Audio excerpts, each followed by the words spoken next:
didik kelas 9. Ini adalah rangkaian cerita Tomak Lambu. Dan seperti yang disampaikan Bapak Pendeta tadi, ini adalah karangan dari Ibu Emma Lambu SPD MPD. Kita beri aplaus.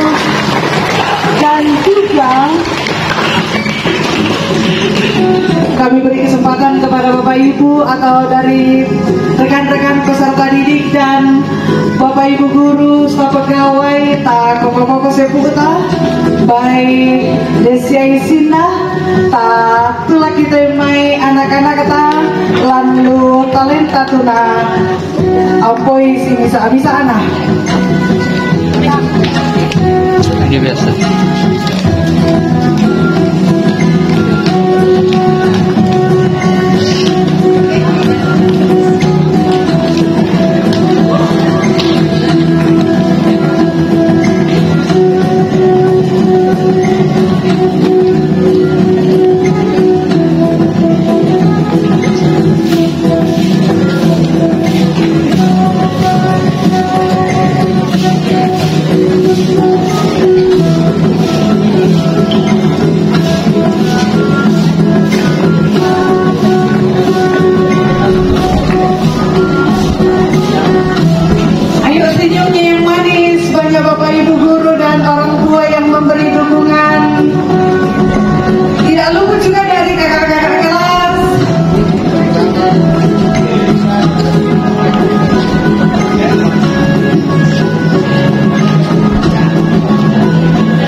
Kita beri aplaus yang meriah untuk peserta didik yang telah menampilkan tarian Basepa Toraya.